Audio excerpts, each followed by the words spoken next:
نبی آخر الزماں حضرت محمد مصطفیٰ صلی اللہ علیہ وآلہ وسلم نے فرمایا، تمہارے تین باپ ہیں، ایک وہ جو تمہیں اس دنیا میں لایا، دوسرا وہ جس نے تمہیں اپنی بیٹی دی، اور تیسرا وہ جس نے تمہیں علم دیا۔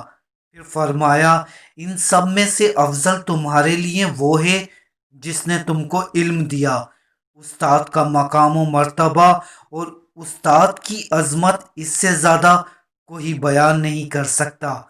اللہ رب العزت نے قرآن مجید فرقان حمید میں نبی اکرم صلی اللہ علیہ وآلہ وسلم کی شان بحیثیت معلم بیان کی ہے۔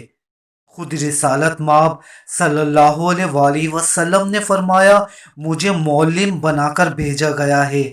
حضرت علی علیہ السلام کا قول ہے، جس نے مجھے ایک حرف بھی بتایا میں اس کا غلام ہوں۔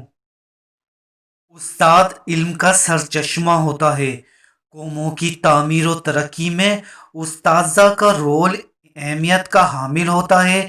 اساتذہ کو نئی نسل کی تعمیر و ترقی، معاشرے کی فلاح و بہبود، جذبہ انسانیت کی نشو و نما اور افراد کی تربیت سازی کی وجہ سے قدر کی نگاہ سے دیکھا جاتا ہے۔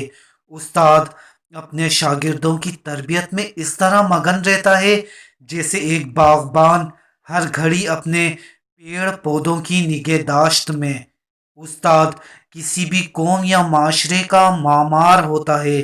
وہ قوم کو تہذیب و تمدن، اخلاقیات اور معاشرتی اتار چڑھاؤ سے واقف کرواتا ہے۔ آئندہ نسلوں کو سنوارنا اور ان کو ملک کی خدمت کے قابل بنانا استاد کے سپرد ہوتا ہے۔